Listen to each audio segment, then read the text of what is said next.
तो जब हम रिस्क एंड रिटर्न के एस्पेक्ट को स्टैंड अलोन बेसिस पे देखते हैं तो उसका मतलब ये होता है कि we are actually interested to find out the risk of a single stock.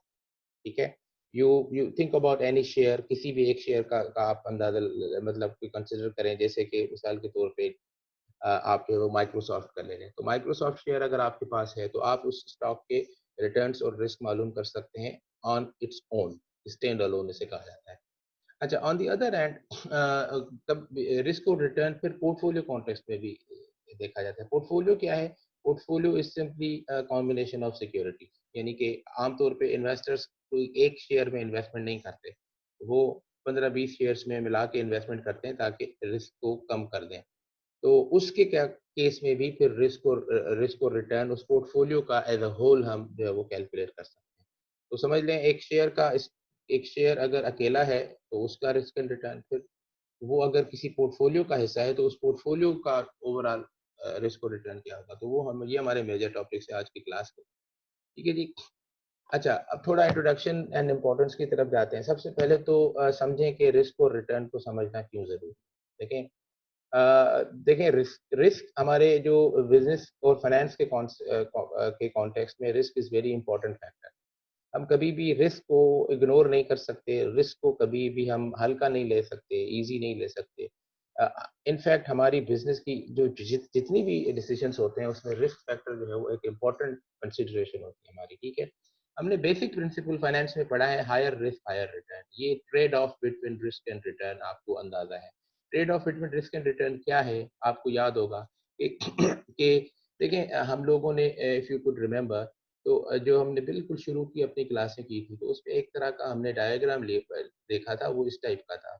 उसमें हम ये कर रहे थे कि हमने समझ लें ये हमारे पास मेरे पास, let me tell you, this is my risk and this is, फर्ज़ करें ये एक्स बार को के तौर पे या आर बार को मैं रिटर्न कह रहा हूँ। आपको याद होगा कि हमने पढ़ा था कि कुछ इस लाइन पे, ये जो ग्रोइंग लाइन है, ये जो अपवर्ड स्लोपिंग लाइन है, ये बेसिकली क्या बता रही है? ये बता रही है कि जैसे-जैसे रिस्क में इज़ाफ़ा हो रहा है, वैसे-वैसे रिटर्न में भी समझ लें इज़ाफ़ा हो रहा है, ये ग्रो कर रहा है, ठीक है? तो यहाँ पे हमने पहले पढ़ा था कि देयर आर टीबीज़। टीबीज़ क्या होते हैं? टीबीज़ आर ट्रेज़री बिल्स जो गवर्नमेंट इश्यू करती है। तो ये देखें, टीबीज़ बिल्कुल यहाँ पे इस इस लाइन पे बिल्कुल यहाँ पे फॉल करते हैं। In terms of what? In terms of देखें, टीबीज़ का अगर हम रिस्क को फिर देखें, ये सिग्मा की साइन है, ठीक है? तो रिस्क को देखें तो रिस्क यहाँ पे मिनिमम है और यहाँ पे ऑब्वियसली फिर रिटर्न भी मिनिमम। तो थोड़ा बहुत रिटर्न मिल रहा है, फर्ज़ करें 2% समथिंग, और रिस्क यहाँ पे तकरीबन 0 या ना होने के बराबर। लेकिन जब हम फिर एसेट क्लासेस में आगे-आगे जाते हैं, तो फिर आपने देखा था, आपको याद होगा कि फिर हमारे पास गवर्नमेंट बॉन्ड्स आए थे। गवर्नमेंट लॉन्ग टर्म बॉन्ड्स, यानी कि जैसे पीआईबीज़ हैं पाकिस्तान के, आपटा बॉन्ड्स वगैरह हैं। तो ये गवर्नमेंट के इश्यूड बॉन्ड्स हैं, उनकी थोड़ी रिस्क ज़्यादा होती है। अब देखें, यहाँ पे रिस्क लेवल ज़्यादा हो गई, लेकिन यहाँ पे फिर रिटर्न भी ज़्यादा हो गई। अच्छा, फिर हम और आगे जाते हैं तो कॉर्पोरेट बॉन्ड्स थे हमारे पास, मतलब मैं एसपीबी लिख रहा हूँ, कॉर्पोरेट बॉन्ड्स। तो ये थोड़े और इसकी रिटर्न ज़्यादा होगा, लेकिन इसकी रिस्क भी फिर ज़्यादा है। इस तरीके से हम ऐसे क्लासेस में आगे चलते जाएँगे। जो सबसे ज़्यादा आखिर में था, वो आपको याद है, वो शेयर्स थे या स्टॉक्स थे।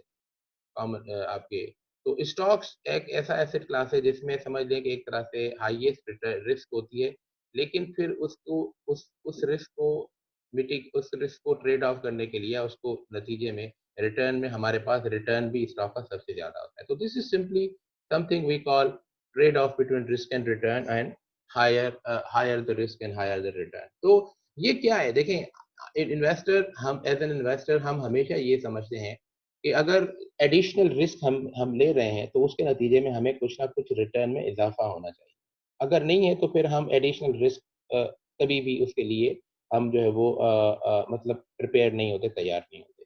तो ये एक कॉन्सेप्ट है। अच्छा, अगर जब हम इस कॉन्सेप्ट को देखते हैं, तो आपको याद होगा कि हमने वैल्यूएशन के अंदर रिक्वायर्ड रेट ऑफ रिटर्न पढ़ा था, ठीक है? KD, required rate of return. या फिर आपको याद होगा, तो इन ऑल वैल्यूएशन मॉडल्स हमारे पास एक रेट ऑफ रिटर्न था, जिसको हम required rate of return investor का कह रहे थे, और कह रहे थे कि ये वो रेट है कि जिसके ऊपर आपके फ्यूचर की जितने भी कैश फ्लोज हैं किसी भी एसेट से रिलेटेड, उसको हम डिस्काउंट करते हैं। तो अगर ये रिस्क एड तो ये basically required rate of return risk adjusted होता है, यानी कि रिस्क एडजस्टेड से मुराद ये है कि अगर अगर ये आपके asset if your asset is more risky, तो then your required rate of return will be higher. For risky assets your required rate of return will be higher. ठीक है, तो उसमें ये जो required rate of return है, it is basically इसके अंदर रिस्क का एलिमेंट एम्बेडेड होता है. लेस रिस्की सिक्योरिटीज के लिए आपका रिक्वायर्ड रेट ऑफ रिटर्न कम होगा और हाई रिस्की सिक्योरिटीज के लिए आपका रिक्वायर्ड रेट ऑफ रिटर्न ज्यादा होगा. तो इससे भी हम ये अंदाजा लगा सकते हैं कि रिस्क का एक इंपॉर्टेंट कंसिडरेशन है हमारे ओवरऑल वैल्यूएशन मॉडल्स के अंदर. फिर हमें जब हम बात करते हैं maximisation of share holders wealth, जो कि हमारे बिजनेस या फाइनेंस का ओवरऑल ऑब्जेक्टिव होता है, हमें पता है, तो उस केस में भी हम it is not possible to think of maximising share holders wealth without taking into consideration the risk factor. Risk factor को जब तक हम नहीं समझेंगे या उसको हम इंक्लूड नहीं करेंगे, तब तक ये चीज मुमकिन नहीं है कि हम शेयर होल्डर्स वेल्थ मैक्सिमाइज कर सकें. तो आई होप कि until now you the concept of risk and return is clear. और अगर आपके पास कोई सवाल है तो काइंडली आप पूछ सकते हैं. Yes, any question please you may ask, otherwise मैं आगे जाऊं please. No sir. Excuse me sir. No sir. Sir ये Yes. Share holder wealth maximise कैसे हो जाती है? और देखें, शेयर होल्डर्स वेल्थ मैक्सिमाइजेशन से मुराद हमारी क्या है कि हमने बेसिक पहले चैप्टर को ज़हन में लेके आ जाएं कि हमने पढ़ा था कि आपके ऑब्जेक्टिव क्या होता है, what is the main goal of the firm, what is the main objective of the firm या फाइनेंशियल मैनेजमेंट. तो एज अ मैनेजर आपका जो बेसिक जो बुनियादी ऑब्जेक्टिव होता है वो आपके ओनर्स यानी कि शेयर होल्डर्स की वेल्थ को मैक्सिमाइज करना. मतलब this is what in the theory we suggest कि हमारे हर डिसीजन का कोई ना कोई अल्टीमेट ऑब्जेक्टिव होता है. जो भी आप डिसीजन लेते हैं उसका कोई ऑब्जेक्टिव होता है. तो फाइनेंशियल डिसीजन मेकिंग में या बिजनेस डिसीजन मेकिंग में भी एक बुनियादी जो हमारा जो मेन हमारा ऑब्जेक्टिव है वो क्या है, शेयर होल्डर्स वेल्थ मैक्सिमाइजेशन. वो कैसे होती है? आमतौर पे इसको इस तरीके से देखा जाता है कि ओवर द लॉन्ग रन, अगर आप लॉन्ग रन में देखें, अगर आपके स्टॉक प्राइसेस बढ़ रही है, आपके आपके शेयर होल्डर्स क्या ओन करते हैं, वो बिजनेस ओन करते हैं और उसका उसका क्या होता है, उसके स्टॉक या शेयर्स होते हैं. तो if your share price is increasing in the long run, तो हम कहते हैं कि आपके शेयर होल्डर्स की वेल्थ जो है वो मैक्सिमाइज हो. तो this is something that can be think of as a maximisation of share holders wealth. ठीक है जी, क्लियर? Okay, yes sir. अब मैं नेक्स्ट स्लाइड पे जाता हूँ. अच्छा, अब एक चीज आप ध्यान में रखें. अच्छा, कीप योर आप अपने ऑन योर ओन काइंडली अपने अपने आप को म्यूट रखें जब तक मैं लेक्चर दे रहा हूँ. ऑन योर ओन अपने आप को म्यूट रखें.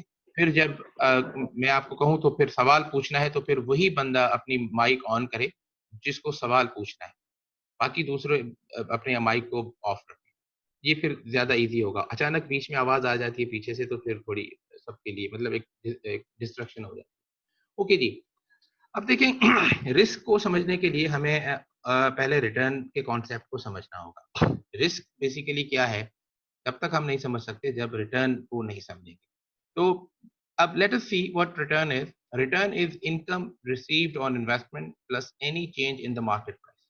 ये आप समझ लें कि हमारे पास जो रिटर्न है, हम आपने आपने कोई भी एसेट में इन्वेस्टमेंट की, कोई भी एसेट है मतलब उसमें मैं हम देखिए हमारा इस वक्त मेन फोकस स्टॉक्स पे होगा और फाइनेंशियल सिक्योरिटीज पे है, लेकिन इस डिस्कशन को आप जनरली किसी भी एसेट क्लास के ऊपर जो है वो अप्लाई कर सकते हैं. फर्ज करें आप रियल एस्टेट में चले जाएं तो लैंड के ऊपर आपकी जो है वो अप्लाई हो सकती है, या गोल्ड के अंदर हो सकता है. ठीक है, उसके अलावा जो कमोडिटी मार्केट्स है उसमें भी हो सकता है. तो it's this is a general discussion, लेकिन फोकस हमारा ऑब्वियसली शेयर्स और स्टॉक्स और बॉन्ड्स पे कराते हैं.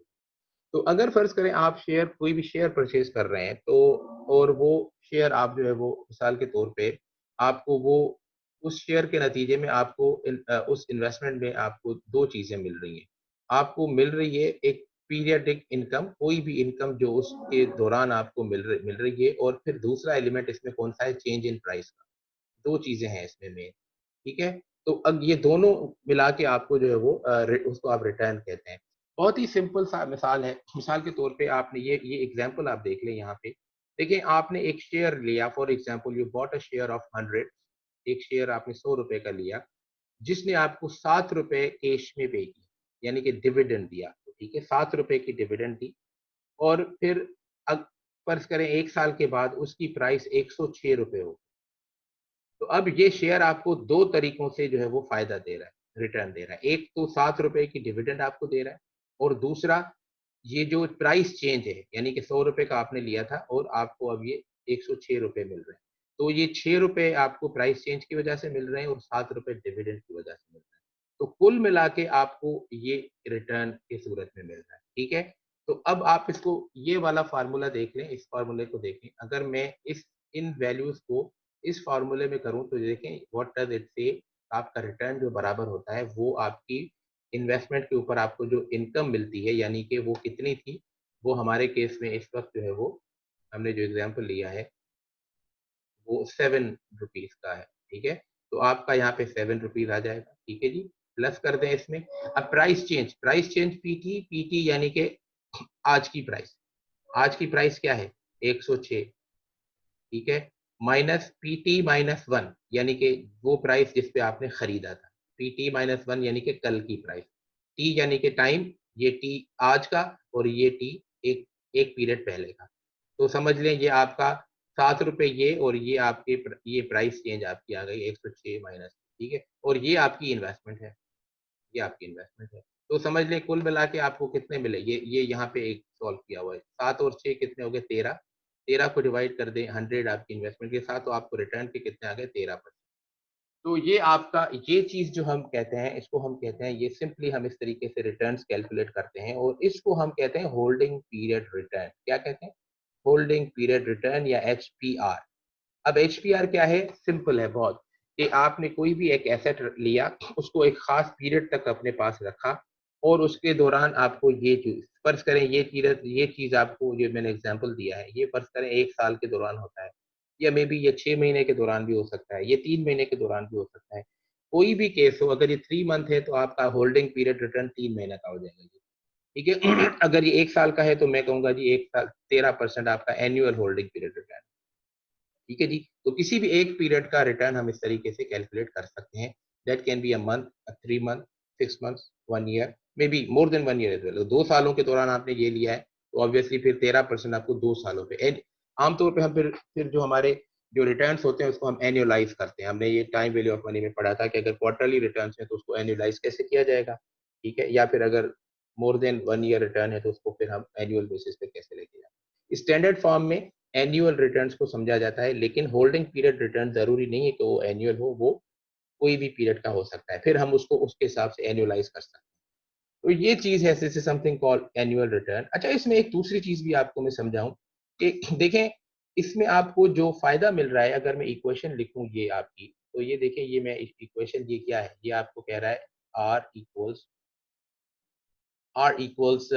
डी, ठीक है जी, डी प्लस, इसको आपने प्राइस चेंज को मैं रख रहा हूँ, फर्ज करें ये प्राइस चेंज जो है ना, ये वाली पी टी टी माइनस 1, इसको मैं लिख रहा हूँ डेल्टा पी यानी कि प्राइस चेंज। समझ में आ रही है बात? ये सिंपल है बहुत। तो अब मैंने यहाँ पे लिखा आपका पी, जो कि आपकी प्राइस थी, basically price P T minus 1। ये इक्वेशन एज इट इज मैंने यहाँ पे रखी है। इसको मैं ब्रेकअप करके ऐसे भी लिख सकता हूँ। ये थोड़ा आप देखिएगा, वेरी सिंपल टू अंडरस्टैंड। देखें ये इसके ऊपर दो चीजें हैं, डी भी है और प्राइस चेंज भी है। तो मैं यहाँ पे लिखूंगा डी ओवर ये डिविडेंड ओवर पी, ये आपकी प्राइस है पी टी माइनस 1, ठीक है, और प्लस आपका चेंज इन प्राइस, ठीक है जी, और डिवाइडेड बाय पी। मैथमेटिकली मैं इस इक्वेशन को दो दो एलिमेंट्स में या दो कंपोनेंट्स में ऐसे ब्रेकअप कर सकता हूँ। अगर मैं इसको दो कंपोनेंट में ब्रेकअप कर रहा हूँ तो मेरे पास जो आपको पता है, ये वाला फैक्टर जो है वो कितना था, वो था 7/100, ठीक है, और प्लस ये प्राइस चेंज कितनी थी 6, तो 6/100। तो मेरे पास दो फैक्टर्स मुझे मिल रहे हैं, एक मिल रहा है टोटल 13% जो मुझे मिल रहे हैं, वो इस तरीके से मिल रहे हैं कि 7% मेरा ये फैक्टर है और 6% मेरा ये फैक्टर है, तो कुल मिला के मुझे मिल रहे हैं 13%, ठीक है जी। अब आपको ये बात समझ में आ गई कि हम 13%, जस्ट गिव मी 2 मिनट्स, मेरी लाइट चली गई है, मैं थोड़ा अपने उसको सेट कर दूं ताकि ऐसा ना हो कि हम डिस्कनेक्ट हो जाए। Just give me 2 minutes.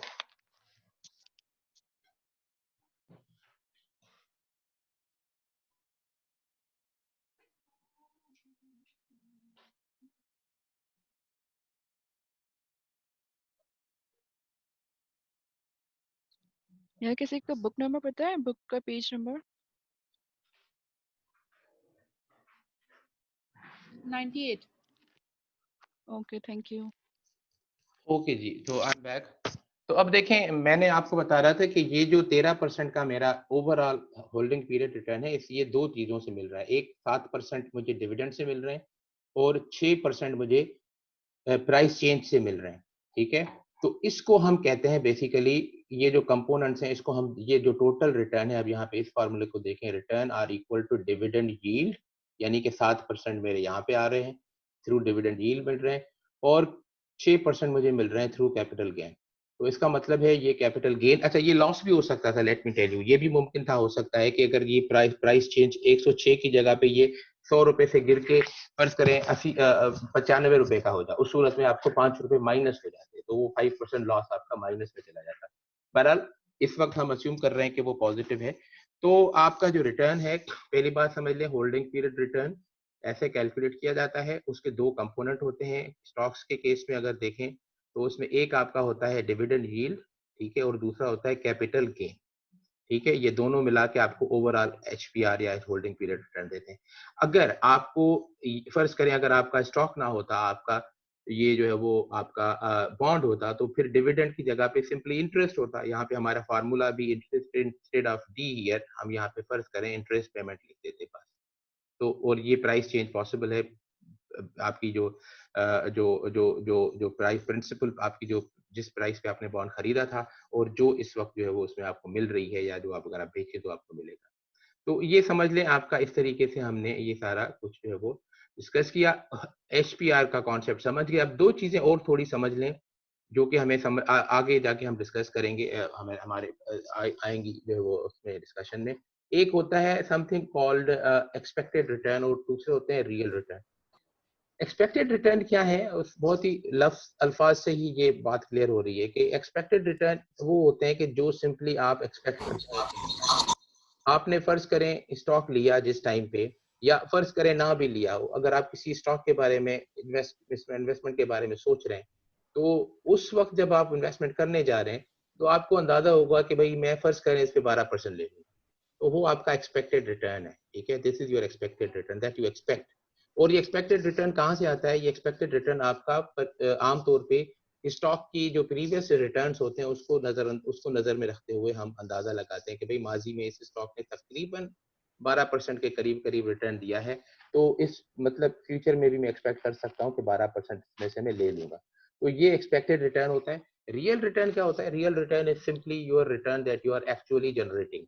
अब रियल रिटर्न क्या हुआ मिसाल के तौर पे, आपने जैसे ही साल शुरू हुआ, आपने एक एसेट खरीदा या शेयर खरीदा, वो आपने जिस किसी भी प्राइस पे खरीदा, लेकिन अब वो प्राइस आपकी जो है वो जब कंप्लीट हुआ साल, तो वो रियल रिटर्न आपने आपने एक्सपेक्ट किया था फर्ज करे 12%, लेकिन रियल सिचुएशन ये रही कि आपको 12% नहीं मिले लेकिन 15% मिले, तो ये आपको 15% आपका रियल रिटर्न कहलाएगा। ठीक है, या कभी कभी ये भी होता है, फर्ज करें अगर आप इस वक्त की हालात को देखें, अगर आपने नवंबर में या दिसंबर के शुरू में अगर आपने किसी एयरलाइन इंडस्ट्री का शेयर खरीदा था, तो उस वक्त वो बहुत बूम कर रही थी। ठीक है, लेकिन फिर अचानक दिसंबर में आपका कोविड-19 आ गया, तो उसके धड़ाम से ये सारे जो है वो एयरलाइन इंडस्ट्री को धचका हुआ। ठीक, तो अब क्या होगा? ऑब्वियसली आपने एक्सपेक्ट किया होगा कि 12%, लेकिन ये आपका जाके 2% बल्कि इवन लॉसेस में चला जाएगा। तो this is the difference between expected and real return. Are you clear about that? Sir ये एक्सपेक्टेड जो होगा, ये हम केडी इसे कहते हैं? बिल्कुल जी, ये आपका जो ये बिल्कुल, जब हम वैल्यूएशन के कॉन्टेक्स्ट में आते हैं, तो आप जो अपना जो रिटर्न आप जो अपना रिक्वायर्ड रेट ऑफ रिटर्न या जो रिटर्न की वैल्यू जो एज अ उसमें यूज करते हैं, वो आपका एक्चुअली एक्सपेक्टेड रिटर्न होता है। ठीक है। Okay, thank you hmm, sir. हम्म, ठीक है। जब आप किसी भी एसेट को की फ्यूचर प्राइस मतलब पी जो है वो डिटरमिन करने की कोशिश करते हैं, तो वो एक्सपेक्टेड रिटर्न के बेसिस पे। ठीक है। ओके जी, चलें अब मैं जो है वो इसको क्लियर करता हूँ। अगर सवाल है तो पूछे, नहीं तो फिर I should go for the next slide. Okay, I am going right, all clear. That's great. Okay जी, अब आते हैं रिस्क के ऊपर। अब देखें, जब हमने रिटर्न समझ लिया तो रिस्क को समझना अब थोड़ा आसान है। देखें, पहली बात तो ये है कि रिस्क किस चीज की, ठीक है। रिस्क कि हम कहते हैं किस चीज को है, रिस्क को हमेशा जो है वो रिटर्न के हवाले से समझा जाता है। अब देखिए रिस्क क्या है, आपने फर्ज करें, एक मिसाल एक ले लेते हैं, आपने एक एसेट खरीदा था मिसाल के तौर पे, और जिसके लिए आपने जो है वो फर्ज करें आपने एक दो आप समझ लें इन ऑप्शन हैं आपके पास। ए ऑप्शन है बैंक में जाके आपने पैसे रखे, 10% आप बैंक ने कहा आपको कि वो आपको देगा। दूसरा ऑप्शन है कि जी आपने स्टॉक किसी में लिया, स्टॉक जो है वो फर्ज करें आपका स्टॉक के अंदर आपको 15% अर्न करने के चांसेस हैं, ठीक है। एक साल पूरा हुआ, आप क्या एक्सपेक्ट करेंगे, बैंक तो आपको 10% देगा क्योंकि तकरीबन उस वो बैंक का आप वी नो कि वो तकरीबन उसमें बहुत कम वेरिएबिलिटी होती है। स्टॉक का आपने 15% का सोचा था, साल पूरा हुआ, जरूरी है 15% मिले? नहीं, 15% से ये नीचे भी जा सकता है, फर्ज करें 10%, ये ऊपर भी जा सकता है 25%। अब देखें यहाँ पे जो रिटर्न है इसके अंदर कोई वेरिएशन नहीं है, स्टेबल है, कोई वेरिएबिलिटी नहीं है। लेकिन इस रिटर्न के अंदर वेरिएबिलिटी है बहुत, वो ऊपर भी जा सकते हैं, नीचे भी जा सकते हैं। तो अगर हम बहुत ही आसान अल्फाज में रिस्क को एक्सप्लेन करें तो रिस्क क्या है, risk is basically variability in returns. क्या चीज कहलाती है? Variability of return. Risk simply is variability of return, ठीक है। जब ये वेरिएबिलिटी ज्यादा होगी तो ऑब्वियसली आपके लिए रिस्क एलिमेंट ज्यादा होगा, अगर नहीं होगी नो वेरिएबिलिटी नो रिस्क। अगर आपके रिटर्न्स के अंदर कोई वेरिएबिलिटी नहीं है, मिसाल के तौर पे मैंने आपको जैसे बताया था एक एसेट क्लास ट्रेजरी बिल्स का जो गवर्नमेंट इशू करती है, आमतौर पे ये सिक्योर्ड समझे जाते हैं और कहा जाता है कि ये this is treasury bills are like zero risk free securities को तकरीबन समझा जाता है। तो अगर ये है तो फिर इसके अंदर कोई रिस्क इन्वॉल्व नहीं होती। अच्छा, वेरिएशन बिटवीन, अच्छा फिर ये है, इसको आप थोड़ा इस तरीके से भी देख सकते हैं कि जो रिस्क है दिस इज एक्चुअली वेरिएशन या difference between actual and real returns, oh sorry actual real या एक्चुअल रिटर्न और रियल रिटर्न और एक्सपेक्टेड रिटर्न। आपने एक्सपेक्ट किया था 15%, पता चला 20% मिल गया, तो ये एक्सपेक्टेड और रियल एक्चुअल रिटर्न के अंदर जो है वो डिफरेंस को कहा जाता है। तो रिस्क का कॉन्सेप्ट समझ में आ गया? Should we go ahead? Yes, sir. Okay Yes, fine, sir. Fine. Okay जी, मेजरिंग, अब हम आते हैं मेजरमेंट की तरफ। How do we measure expected return और फिर उसके बेसिस पे रिस्क। तो हम फर्स्ट पहले हम क्या करेंगे, अब let me tell you we are doing it on stand alone basis. Stand alone से मुराद ये है कि सिंगल स्टॉक की रिस्क हम कैसे और रिटर्न एक्सपेक्टेड रिटर्न कैसे मालूम करेंगे। तो let's put it this way, for risky securities the actual rate of return can be viewed as a random variable। Statistically हम देखें, अगर रिस्की सिक्योरिटी है, मैंने आपको बताया कि आपने जैसे 15% का किया था, पता चला 10% आ गया, 20% आ गया, तो it can assume any value. तो एक रैंडम वेरिएबल भी स्टैटिस्टिक्स में अगर आप देखें तो ऐसे ही होता है कि it's a random variable is the variable which assumes some value, some different values, any value, ठीक है। वो फिर बायनोमियल भी हो सकता है, वो फिर डिस्ट्रीब्यूशन नॉर्मल भी हो सकता है, डिपेंड्स। लेकिन it can assume not a single value but some you know it's a mix of some value that a variable can। तो स्टॉक के रिटर्न्स भी इसी तरीके से होते हैं, ठीक है। और जब इस तरीके के वेरिएबल रिटर्न्स आपको मिल रहे हैं तो आप उसकी प्रोबेबिलिटी डिस्ट्रीब्यूशन भी बना सकते हैं, यानी कि आप एक प्रोबेबिलिटी बनाएंगे। आप देखेंगे कि अगर जो वेरिएशन मिसाल के तौर पे अगर मुख्तलिफ रिटर्न्स आपको मिल रहे हैं तो हर रिटर्न की प्रोबेबिलिटी क्या है। मिसाल के तौर पे एक स्टॉक आपको 5% भी दे रहा है, 10% भी पॉसिबल है, 18% भी पॉसिबल है, तो फिर आप देखेंगे कि कितना मुमकिन है कि ये 5% होगा, कितना मुमकिन है कि ये 10% होगा, क्या प्रोबेबिलिटी है कि ये फर्ज करें जो है वो मिसाल के तौर पे अगर आप कॉइन को टॉस करते हैं तो जैसे हमने देखा है कि दो हेड और टेल, तो दो पॉसिबल उसके वैल्यूज हैं, या तो हेड या टेल। और अगर हेड है तो वो भी 50% उसका चांस है, और अगर टेल है तो वो भी 50% चांस है। अगर वो आपका इस कॉइन जो है वो समझ लें ठीक है, अगर उसमें कोई कोई कोई ऐसी चीज नहीं की गई, कोई जो है वो फ्रॉड फ्रॉड वगैरह नहीं किया गया, तो वो 50-50 चांसेस है। तो यहाँ पे भी ऐसे ही होता है, स्टॉक का आपने मुख्तलिफ रिटर्न्स देखे, पॉसिबल रिटर्न्स 5%, 2%, 3%, 4%, और फिर हर रिटर्न के साथ उसकी प्रोबेबिलिटी अटैच करती है। अच्छा जी, a set of possible values that a random variable can assume and their associated probability of occurrence, ठीक है जी। अच्छा, अब how do we calculate expected return, इस फॉर्मूले को जरा देखें, बहुत ही आसान है। एक्सपेक्टेड रिटर्न का फॉर्मूला क्या है, मैंने आपको जैसे बताया, मिसाल के तौर पे मेरे पास एक एसेट है जो कि लेट मी गिव यू एक शेयर है जिसकी पॉसिबिलिटी है कि वो -2% देगा, उसकी प्रोबेबिलिटी, उसकी पॉसिबल ये भी है कि 5% भी दे सकता है, वो 10% भी दे सकता है और वो 12% भी दे सकता है, ठीक है। प्रोबेबिलिटी इसकी कि -2% की फर्ज करें 20% है, ठीक है जी, और ये प्रोबेबिलिटी है।